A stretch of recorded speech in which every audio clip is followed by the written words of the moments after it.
Upang makatulong sa mga biktima ng Bagyong Yolanda, ang kinita mula sa idinaos na triathlon sa Ilocos Sur idodonate sa mga biktima.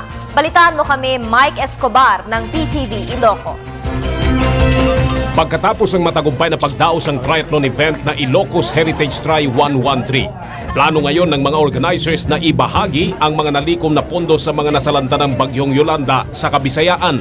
Ayon kay Ilocos Sur 2nd District Representative Eric Singson, makabuluhan ngayon kung ilalaan sa mga biktima ni Yolanda ang pondo dahil alam nilang bumabangon pa rin sa trahedya ang mga naturang lugar.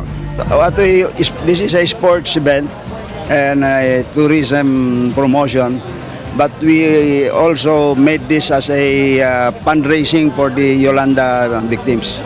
Nauna na ring naglaan ng tulong ang iba't ibang lokal na gobyerno dito para sa mga biktima ng super bagyo. Suporta lahat tayo provincial government, so makita tayo nga nagbalaygi dato Ilocos sa triathlon tayo. Samantala, ipagpapatuloy ng mga opisyal ang programa sa sports tourism upang makahikayat pa ng maraming atleta at maipromote ang iba't ibang ipinagmamalaking tourist spots dito. Sa Ilocos Tri 113, lumalang international triathletes tulad ng Belgian na si Anthony Devos ang tinanghal na kampyon. Ang first runner-up na Canadian na si Matthew O'Halloran at mga pambato ng bansa na sina August Benedicto at Monica Torres.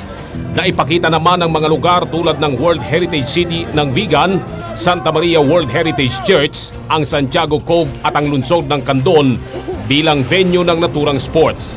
Plano naman ngayon ang pagdaos ng duathlon sa lungsod ng Vigan. Mula dito sa PTV Ilocos, ako si Mike Escobar.